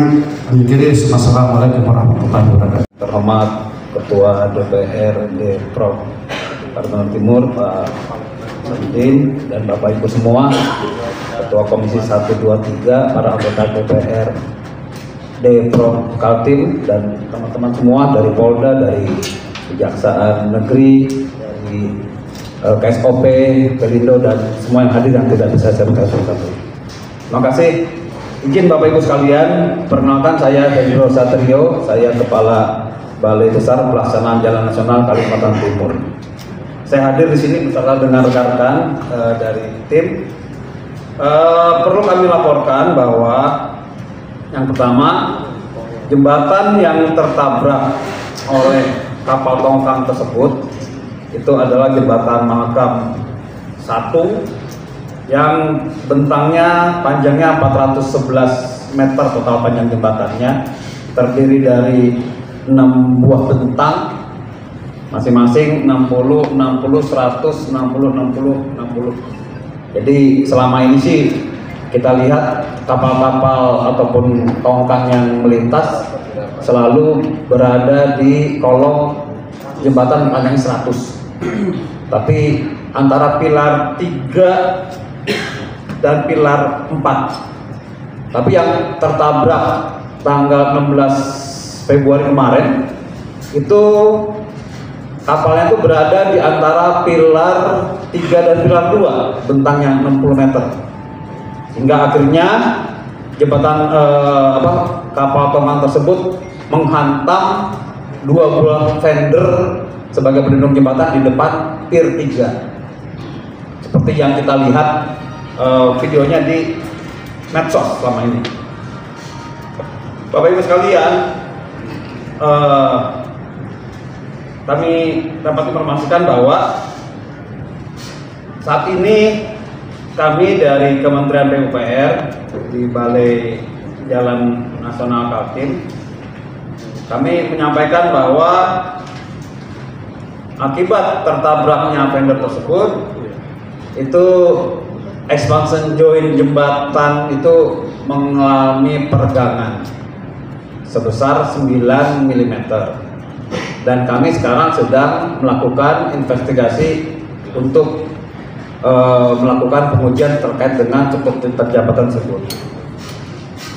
Yang jelas yang tadi juga disampaikan oleh Pak Ketua Komisi 2 bahwa kami sampaikan resiko yang masih terbesar yang kita sekarang hadapi adalah dengan tidak adanya vendor tersebut, sehingga kami meminta kepada si perusahaan penabrak jembatan, yaitu pemilik kapalnya adalah PT Pelayaran Mitra 7 Samudra, untuk segera mengganti kerugian yang disebabkan olehnya, yaitu menabrak 2 vendor tersebut. Kami sudah menghitung besaran kerugian 2 vendor tersebut sekitar 35 miliar, dan kerusakan yang disebabkan akibat tertabraknya jembatan sehingga kerugian sekitar 350 juta rupiah. Mekanisme yang kami klaim ke mereka ada 2, silakan mereka store ke kas negara sebesar yang tadi saya sebutkan, atau mereka melakukan perbaikan oleh mereka dengan supervisi dari kami. Nah, saat ini sudah ada pengumuman dari Dinas Perhubungan Kaltim bahwa rencananya besok Selasa sampai Kamis akan dilakukan penutupan lalu lintas jembatan di atas jembatan. Hari Selasa sampai Kamis penutupan lalu lintas di atas jembatan. Perlu kami informasikan Bapak Ibu sekalian, sesuai dengan hasil rapat dengan teman-teman dari DPRD maupun yang lainnya, kami memang menjadwalkan mulai hari ini melakukan investigasi secara detail terkait dengan jembatan rangkap tersebut. Jadi tadi pagi kami sudah mulai untuk melakukan pengukuran geometrik di bangunan bawah jembatan dan pengujian UPV untuk mengetahui kekuatan dari beton tersebut. Rencananya nanti malam kami sudah dan hari ini pun kami akan masang sensor untuk pengujian yang besok kami lakukan. Nah, nanti malam kami akan memobilisasi truk beban maupun peralatan yang kita butuhkan untuk pengujian beban nanti malam. Nah, besok pada saat lalu lintas di atas jembatan ditutup oleh Dishub, kami besok pagi akan mulai melakukan pengukuran geometrik atas jembatan, karena memang pengukuran tersebut kan nggak boleh ada mobil lewat ya, kehalangan. Makanya kami bisa lakukan setelah besok Dishub menutup lalu lintas di atas jembatan. Jadi besok kami akan lakukan pengujian geometrik bangunan atas jembatan, dan setelah tim KKJTJ hadir, di mana besok beberapa profesor akan hadir langsung ke jembatan Mahakam. Saat profesor tersebut hadir dari tim KKJTJ, kami akan melakukan pengujian beban dinamik jembatan. Jadi artinya kami butuh penutupan, walaupun tadi dari pihak Dishub akan nutup lalu lintas atas itu 3 hari ya, Selasa atau Kamis. Pak, saya potong sedikit. Bapak melakukan investigasi sendirian BPJS sendiri atau melibatkan PUPR Kaltim mungkin di subprovinsi Pak? Bareng-bareng Pak. Bareng-bareng Pak. Iya Pak Hardi, bareng-bareng atau sendiri-sendiri? Ya? Loh, udah bisa monitor begitu, melaksanakan investigasi bersama-sama Bapak di wilayah Kalimantan Timur mesti mendampingi BPJS dan Dishub. Jadi bersinergi Pak. Tadi baru Bapak. Ya? Nah, kami pelaksanaannya bareng dengan Dinas PU maupun dengan Oh gitu. bareng Pak. Oh baik. Terus yang kedua Pak, tadi Bapak sudah memberikan angka 35 miliar, kemudian 23 miliar. Sudah dikomunikasikan belum dengan pihak penabrak? Sudah Pak. Sudah. Terus apa jawabannya Pak? Mereka bilang mereka akan tanggung jawab. Ya, sejauh mana akan tanggung jawabnya itu akan atau mau akan? Konkretnya. Belum ada informasi. Mereka udah ini Pak. Mereka sudah membuat tanda tangan fakta integritas. Oke. Saya bacakan ya Pak. Ya. Fakta integritas yang bertanda bahwa ini nama Bagio Nik, jabatan Direktur PT Pelayaran Mitra 7 Samudra, dalam rangka mempertanggungjawabkan atas insiden tertabraknya jembatan Mahakam Samarinda pada tanggal 16 Februari 2025. Dengan ini menyatakan bahwa saya sebagai pihak yang sah mewakili perusahaan pemilik kapal tongkang TBMTS 28 Babelbla dalam insiden tertabraknya jembatan Mahakam Samarinda bersedia dan bertanggung jawab sepenuhnya untuk mengganti kerugian terhadap kerusakan yang ditimbulkan terhadap vendor dan struktur jembatan Mahakam Samarinda dengan cara menyetorkan ke kas negara sebesar nilai kerugian dan atau melakukan perbaikan ke kondisi semula dan berkomitmen untuk segera menyelesaikan dan mengambil langkah-langkah yang diperlukan untuk memperbaiki vendor jembatan Mahakam Samarinda tersebut. Mematuhi dan bekerja sama dengan para pihak terkait untuk menyelesaikan insiden tertabraknya jembatan Mahakam Samarinda. Apabila saya melanggar hal-hal tersebut di atas, saya siap menerima konsekuensinya. Demikian menurut Pak. Jadi sudah itu bakal kita akan dari kita simak bersama-sama dari perjanjian itu kita tidak melihat batas waktu dan sebagainya, tidak ada tekanan ke arah. Sudah Pak, jadi di luar dari yang tertulis di fakta kita sudah sampaikan mereka harus segera kerjakan dalam waktu dekat ini dan sebagainya. Nah, sisi itu Pak, mestinya ada perjanjian dulu dituangkan dalam situ. Itu kan seolah-olah saya bertanggung jawab kan, akan mau begitu aja Pak. Tapi konkretnya tidak ada memberikan batas waktu. Tanggal sekian harus kita perbaiki jembatan itu, tidak ada, padahal itu yang penting Pak. Ya siapa nanti ini. Sebetulnya mungkin teman-teman KSOP sama ini yang tahu ya Pak. Kami kan sebagai korban juga ini. Oh gitu. Oh perjanjiannya bukan dari bawah, dari KSOP ya, itu yang bikin janji. Ya kan sebetulnya mereka kan intinya sama KSOP sama Pelindo Pak. Oke Pak, kalau begitu saya minta penjelasan ke KSOP. Kalau cuma mau akan aja perjanjiannya percuma saja. Kapan itu dibayar, kemudian kapan dilaksanakan dan kapan exit itu.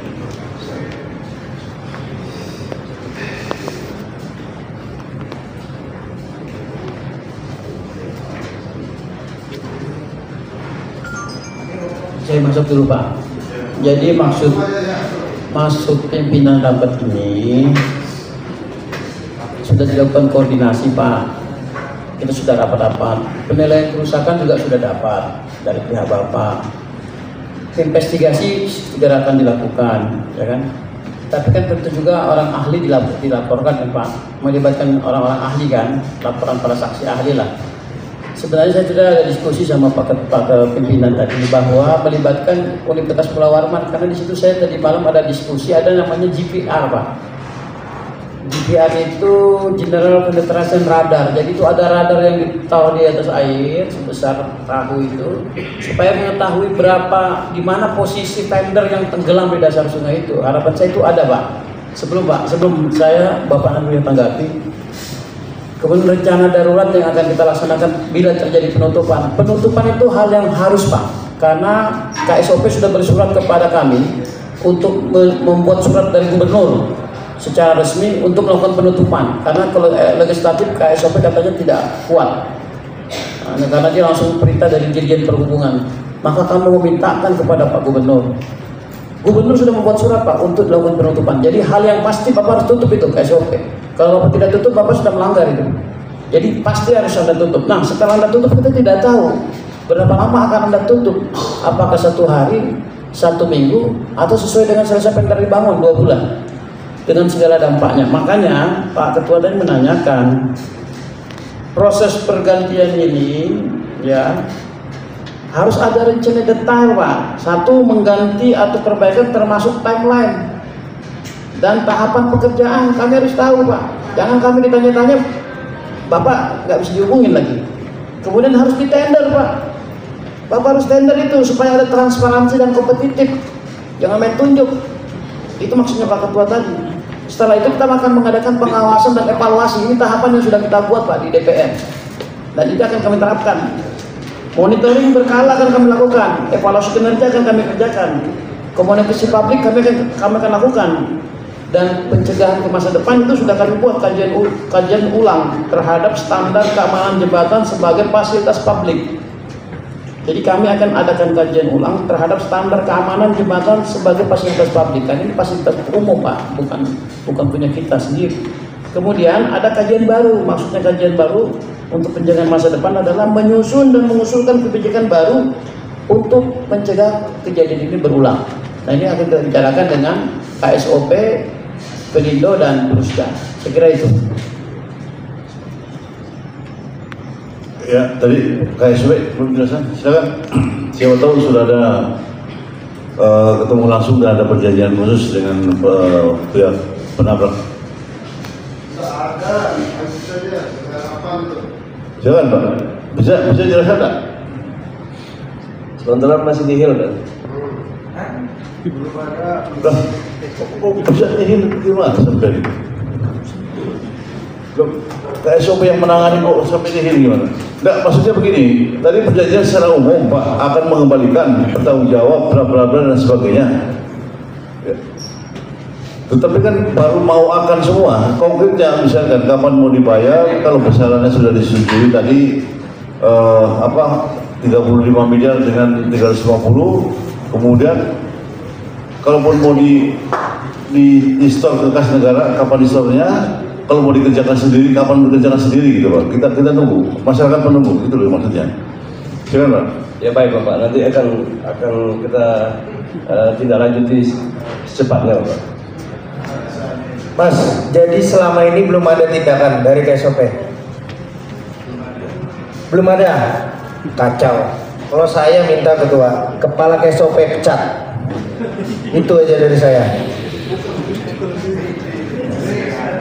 Izin Pak Ketua. Ya. Ganti sama itu ya, dengan tidak mengurangi rasa hormat kami kepada seluruh yang hadir, barangkali untuk lebih mempertegas agar perjanjian, kesepakatan atau pertanggungjawaban ini ditandatangani bukan hanya dari KSOP atau Pelindo dengan BPJN ya, tapi karena ini sudah kita RDP ini melibatkan banyak yang hadir, mungkin dari Pak Gubernur, dalam hal ini dari Polda, juga dari Kejaksaan, sehingga ada kekuatan hukum ya. Jadi saat mangkir dengan kesepakatan ini maka akan ada sanksi secara hukum, itu harapan kami. Dan tentunya juga lebih baik kalau karena dari KSOP ini kan bukan teknis membangun jembatan, memperbaiki vendor dan lain-lain, mungkin sebaiknya dalam bentuk sektor kekas negara sehingga penanganannya oleh tim teknis yang memang profesional di bidang jembatan. Mungkin itu masukan dan saran dari kami, sambil juga tadi masukan dari Kejaksaan tadi bisa dipertimbangkan bahwa Kaltim yang memang sumber daya alamnya dari batu bara ini luar biasa, hanya dapat dari PNBP, barangkali ada wacana ke depan bagi teman-teman kita di Dewan juga mempertimbangkan ada retribusi dari batu bara tiap yang lewat melalui tongkang per tonase atau apa, sehingga saat ada kerusakan atau nanti kedepannya Kaltim punya income di luar PNBP itu. Barangkali kita bisa belajar dari daerah lain yang menerapkan seperti itu. Mungkin di, kalau tidak salah, di Barito Utara atau apa itu ya, itu sudah menerapkan sehingga kita tidak dirugikan karena sumber daya alam ini. Ya tentunya kita tahu semua bahwa larinya ke pusat terus. Apa retribusi yang kita dapat sebagai warga atau masyarakat Kaltim yang tiap hari dilalui tongkat sumber daya alam kita diambil, tapi kita tidak mendapatkan kontribusi yang selayang langsung, atau kita boleh katakan itu fee untuk alur sungai seperti itu. Barangkali itu jadi pertimbangan dan PR kita mungkin ke depan di DPRD dan pemerintah daerah membuat wacana ini ke depan sehingga menguntungkan masyarakat Kaltim sendiri. Ya, kalaupun ada dana seperti itu untuk pembangunan jembatan yang kedua, barangkali karena tadi jangka panjang kita harus tetap membangun jembatan lagi untuk menghindari ya tabrakan atau apa ya ke-accident seperti itu. Mungkin itu dari kami. Terima kasih. Assalamualaikum warahmatullahi wabarakatuh. Pimpinan, kita kasih tugas saja kepada KSOP untuk membuat surat perjanjian batas waktu dia melaksanakan untuk penyerahan kalau dia serahkan kepada negara, kalau dia kerjakan sendiri dengan diawasi oleh balai kapan waktunya kita serahkan kepada KSOP hari ini selesai. Saya mendengar dari PBJN mengatakan bahwasanya ada suatu pernyataan dari otoritas. Saya minta supaya itu dibuat secara otentik di muka notariat supaya ada pegangan, jangan sampai nanti ahli tidak ada pertanggungjawab datanya. Itu saya minta, karena terus terang saja, karena ini namanya pernyataan itu hanya pernyataan sepihak, beda dengan 1338. Perjanjian dibuat berlaku sebagai undang-undang. Itu mengikat, kalau itu dia mengikat belum. Itu aja. Terima kasih. Ya, teman-teman yang lain, masukannya itu tambahkan ya, singkat, apa tidak ada masalah. Bapak Ibu sekalian yang saya banggakan, kami underline dengan KSOP. Ya. Kenapa tidak berlaku-lakunya ditutup?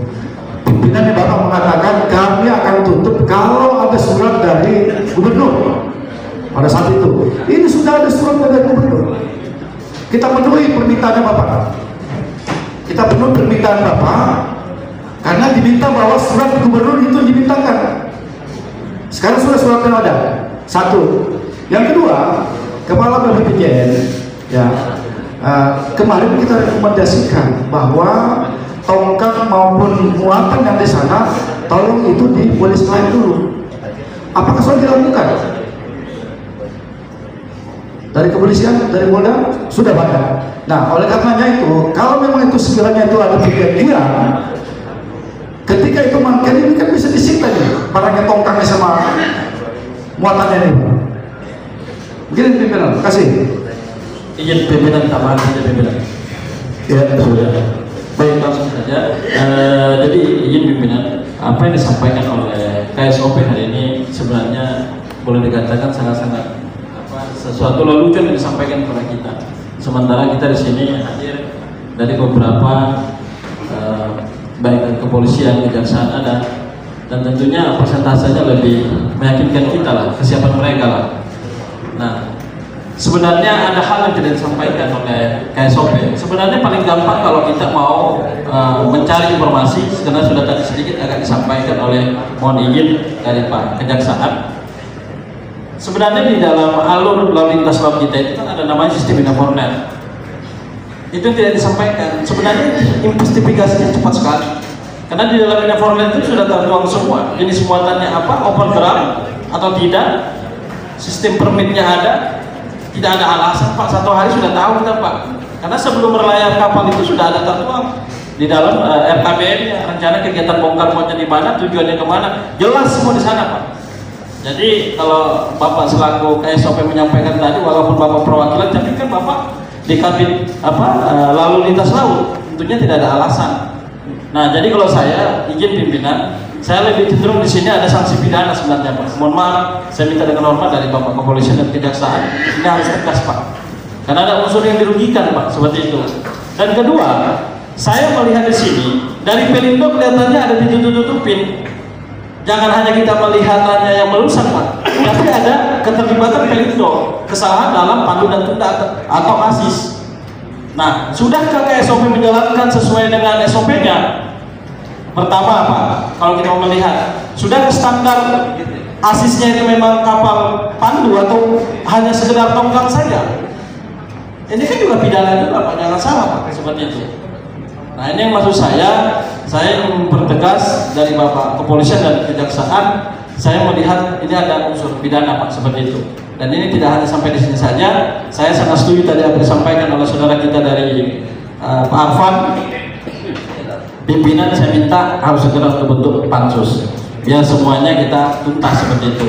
Biar kita ini tidak menjadi pembicaraan di luar sana, Pak, karena tuntutan masyarakat ini sangat luar biasa. Terima kasih. Assalamualaikum warahmatullahi wabarakatuh. Waalaikumsalam warahmatullahi wabarakatuh. Tadi ada rekomendasi juga ke kepala KSOP dipecat. Setuju, tapi jangan sekarang. Sudah selesaikan dulu jembatan. Setelah jembatannya selesai, baru dipecat. Kalau perlu Pak Kajari sama Pak Kapolda yang menyelesaikan masalah tersebut ya. Pertemuan seelegan ini, Bapak dari KSOP tidak ada jawaban yang memberikan buat kami. Padahal tanggung jawab utama dari KSOP ini gimana? Jadi saya sepakat aja kalau ada rekomendasi dipecat, tapi nanti setelah selesai. Ya, teman lain silakan, ada yang lain. Izin pimpinan Jairin. Ya. Makasih. Assalamualaikum warahmatullahi wabarakatuh. Pimpinan Dewan dan seluruh anggota DPRD serta hadirin yang saya hormati. Saya hanya menanggapi dalam kaitannya dengan fakta integritas yang telah dibacakan tadi, yang intinya pernyataan kesanggupan menanggulangi kerugian dihitung 35 miliar. Pernyataan ini, Pak, supaya kita pahami semua, pernyataan yang banci, tidak ada kekuatan hukumnya karena itu pernyataan sepihak. Lagi pula apabila itu tidak ditindaklanjuti, arahnya ke uang prestasi. Jadi apa yang disampaikan Kanda Yusuf tadi, setiap kesanggupan perjanjian itu berlaku selaku undang-undang bagi yang mengikatkan diri dalam perjanjian itu. Ini ketentuan dalam hukum keperdataan. Tetapi kalau pernyataan sepihak, nanti kalau itu tidak terwujud, larinya ke ingkar janji, tambah panjang ceritanya. Jadi saya mohon supaya perjanjian itu betul-betul kalau bisa dibuatkan cross akte, Pak. Ada batas waktu pelaksanaannya. Kalau tidak terlaksana, apa sanksinya? Mungkin ada semacam jaminan yang perlu kita sita kalau itu bersifat cross akte yang dibuat di hadapan notaris. Itu yang pertama. Yang kedua, sesuai dengan saran dari Kejaksaan tadi, bahwa kita bentuk semacam suatu pos yang merupakan wajib lapor bagi setiap tongkang yang masuk atau keluar melalui jalur Sungai Mahakam yang melewati fasilitas jembatan. Yang kemudian terkait dengan peraturan daerah, sejak tahun 2016, Pak, saya sudah buat tulisan tadi yang disampaikan dari Kejaksaan, bukan 60 tongkang Pak satu hari, Pak, 138, Pak. Jadi ada wartawan yang sempat lewat, dihitung dalam jam 7 pagi sampai jam 19 malam 130, Pak, yang memuat batu baru kayak gunung. Jadi kita penduduk Kalimantan Timur, khususnya Kota Samarinda, hanya menonton kekayaan kita yang diangkut keluar. Jadi ada Pak yang disampaikan tadi Kejaksaan dan rekan saya Ibu Sarifah tadi, tidak ada salahnya Pak kalau ada wajib mereka membayar semacam pajak begitu lewat. Nanti di sana terbentuk keamanan, lintas keamanan, ada pegawainya, ada dari dinas perhubungan, SDF-nya, dari kepolisian. Saya kira itu kita sepakati Pak. Jadi nanti inisiatif DPRD kita buat peraturan daerah Kalimantan Timur Pak. Dan ini tidak hampir terulang dari masa ke masa. Ini yang ke-22. Jadi kalau kita tidak buat peraturan daerahnya, walaupun ada sudah undang-undang yang kedudukannya lebih tinggi, tapi perlu juga kita buat peraturan daerahnya, termasuk kewajiban mereka untuk pendapatan asli untuk Kalimantan Timur. Yang ketiga, tadi apa yang disampaikan, siapa yang bertanggung jawab, saya sampaikan bahwa secara kepidanaan tentu ABK dan PT ataupun badan hukum termasuk MBS ini secara kepidanaan, karena dalam hukum itu siapa yang melakukan itulah tersangkanya. Dari sisi keperdataannya, pelindo tidak bisa lepas tanggung jawab termasuk pemberi izin, dan dari sisi kepidanaan bisa juga ditarik sebagai turut serta dan ikut membantu terjadinya tindak pidana kelalaian mengakibatkan kerugian bagi rakyat Kalimantan Timur. Tetapi kita mengerucutkan permasalahan ini, kalau sepanjang itu sudah ditangani, sudah disanggupi untuk menyelesaikan perbaikannya, saya kira tujuan kita adalah selesai. Makasih pimpinan. Dan hari ini harus ada notulen rapat yang kita sesalkan karena yang dikirim adalah perwakilan-perwakilan yang bukan penentu kebijakan.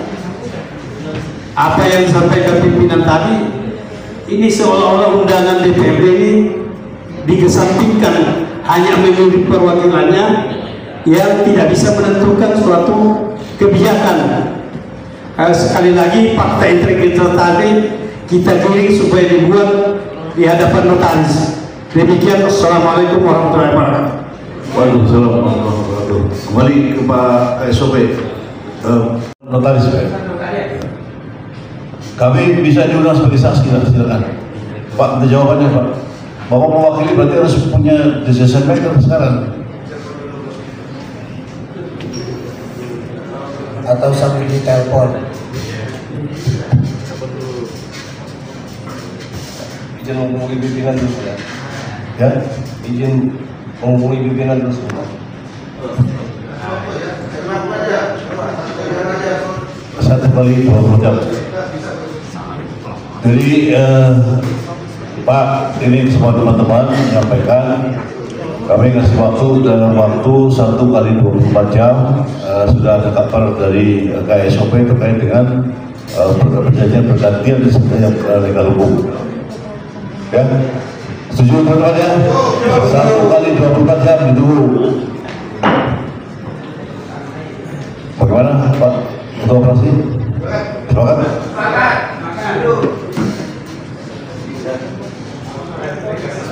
Yang lain mungkin yang berkoordinasi kesempatan dari Pusda, coba tolong bantu mengawal juga Pak Pusda.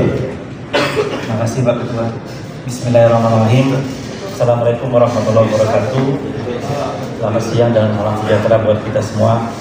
Yang sangat saya hormati Pak Ketua Pimpinan DPRD Provinsi Timur dan juga Ketua Komisi, para Ketua Komisi Data anggota DPRD, maaf tidak saya bisa sebutkan satu persatu, dan juga perwakilan dari Pemprov yang mewakili Pak Gubernur sekaligus peserta rapat yang hadir pada hari ini.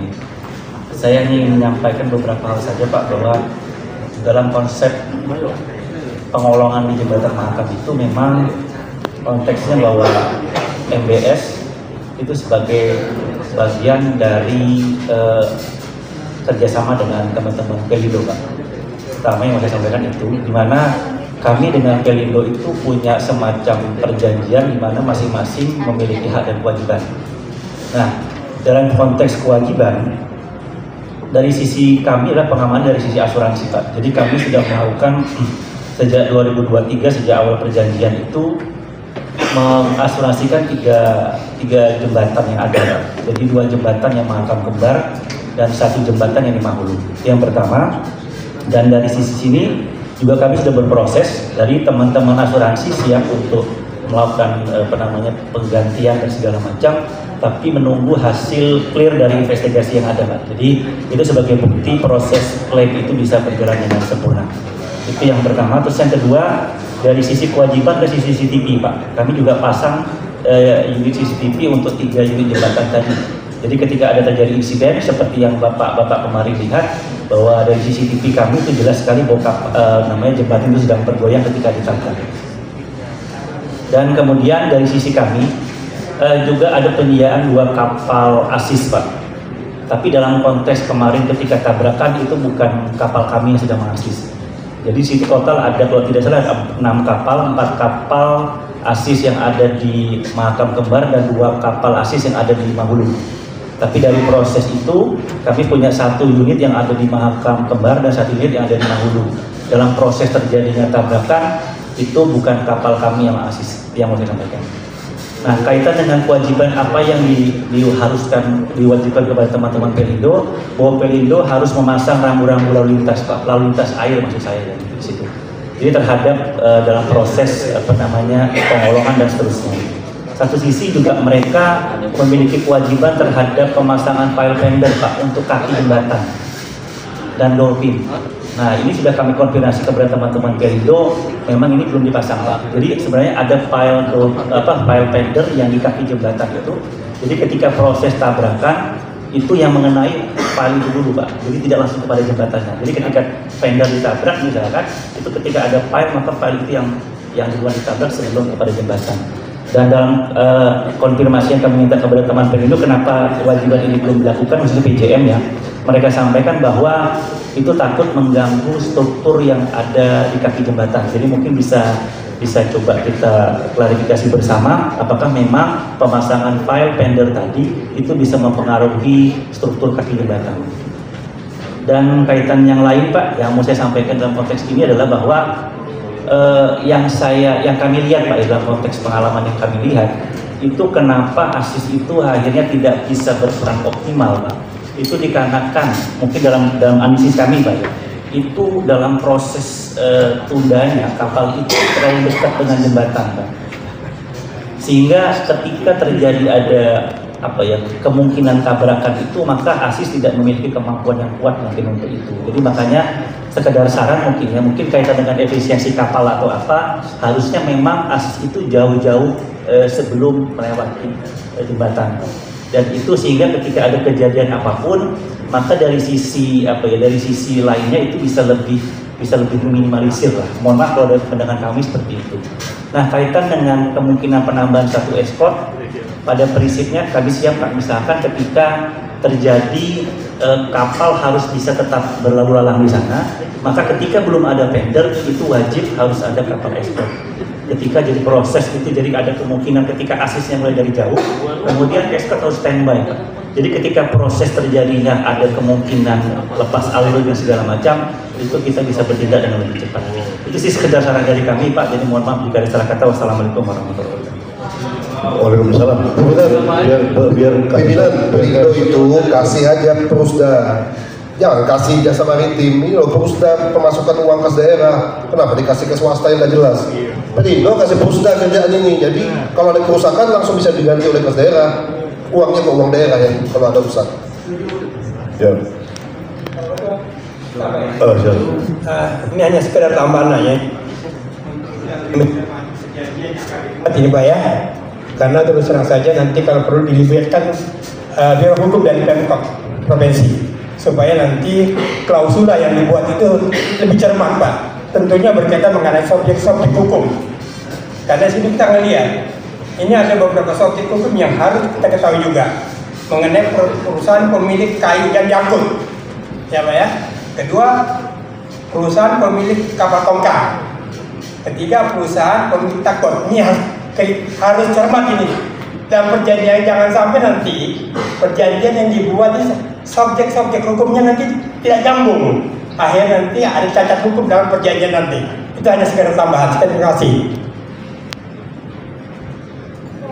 Ya, pesannya bagus. Pak Sabto, silakan. Boleh berdiri, Pak. Oh, duduk boleh. Terima kasih pimpinan. Assalamualaikum warahmatullahi wabarakatuh. Selamat pagi menjelang siang, salam sejahtera buat kita semua. Langsung saja pimpinan, saya ingin menanyakan beliau teknis saja ke Pak Len. Misalkan ini Pak, kita bicara andai-andai selama ini kan bicara yang paling baik. Kalau misalkan itu terburuk, hasil dari uji beban dinamis maupun statis ataupun geometri dan lain sebagainya, menurut informasi itu kan pergeseran geometri itu 3 sampai 6 cm. 3 mili kan pergeseran di atas geometrinya. Ini terjadi tabrakan tumbukan kemarin. Kalau yang 21 kemarin itu kan belum terekod nih seperti apa bagaimana. Apakah di cappingnya kepala pilar jembatan termasuk dengan fondasi bajanya itu ada rongga atau tidak, atau kurusi atau tidak, kan kita belum tahu. Nah, saya minta tahu, misalkan dari hasil sekian rencana 50 tahun kemudian dengan tumbuhan sekian dan itu berkurang, kita bukan bicara pendernya aja, tapi kan bicara masalah penggantian jembatan. Itu pemikirannya seperti apa? Mitigasinya sudah dibicarakan atau belum? Kita harus butuh konkret juga Pak, karena itu juga orang nanti yang memang harus kita pertahankan. Jangan sampai, mungkin Pak Haryadi juga harus paham bahwa APBD kita ini menelan kurang lebih hampir 900 miliar yang kembali ya. Artinya kalau misalkan uang kita di situ kemudian tiba-tiba dialih fungsinya menjadi jalan negara ya kan, menjadi beban siapa? Jangan kita mendapat nggak enaknya terus, kan begitu Pak Balai.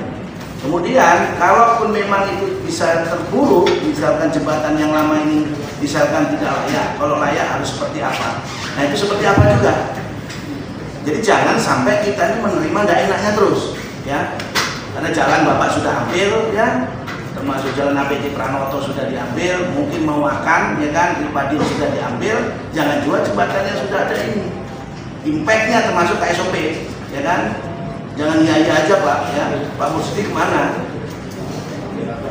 Nah itu, jadi konkretnya juga harus konkret, jadi bukan hanya bimbingan, hanya bicara mengganti kapan dan sebagainya, tapi bicara yang terburuk ya. Kalau jembatan misalkan nggak bisa, failer ya, siapa yang ganti? APBN atau APBD? Itu harus clear juga nih Pak. Mungkin itu pimpinan. Terima kasih.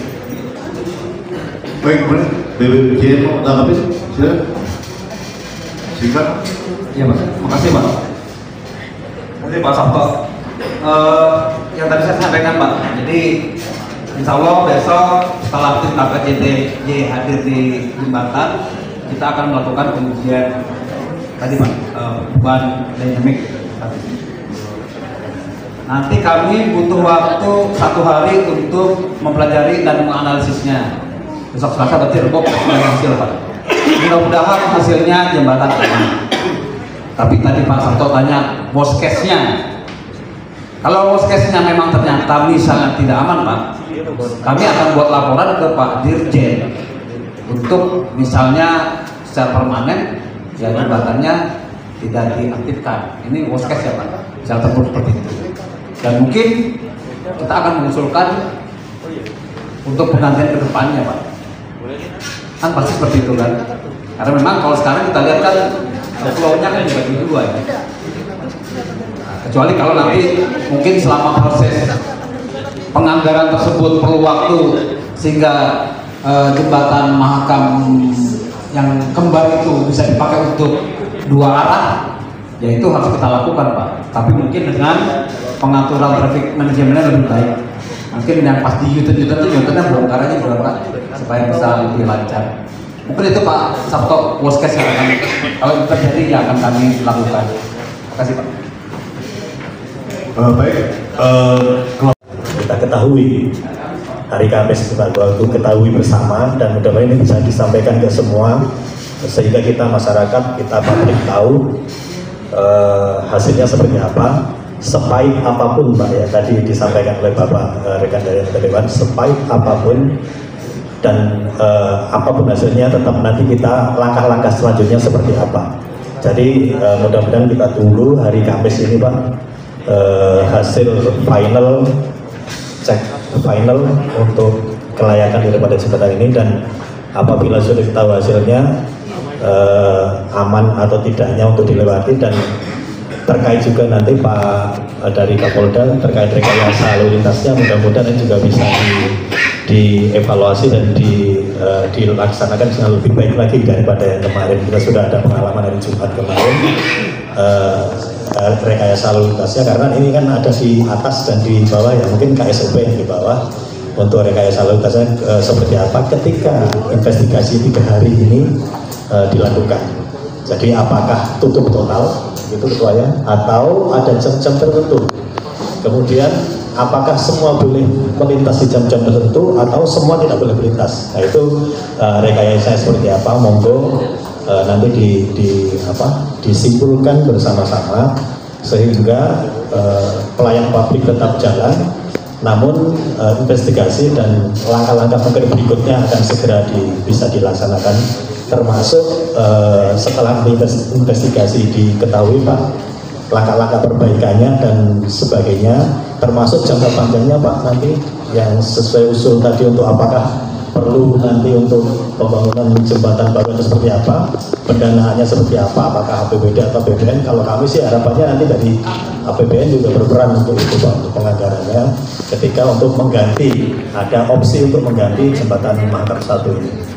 Barangkali itu Ketua, dan mudah-mudahan semua upaya, semua usaha yang kita lakukan bersama-sama secara komprehensif dan semua pihak juga sudah melakukan sesuai dengan atau fungsinya masing-masing, mendapat kelancaran dan kemudahan, sehingga masyarakat kita juga yang menjadi yang kita layani juga mendapatkan hak-haknya terkait dengan keamanan, khususnya dalam melintas di jembatan Mahakam 1 ini. Barangkali itu Ketua, terima kasih atas waktunya.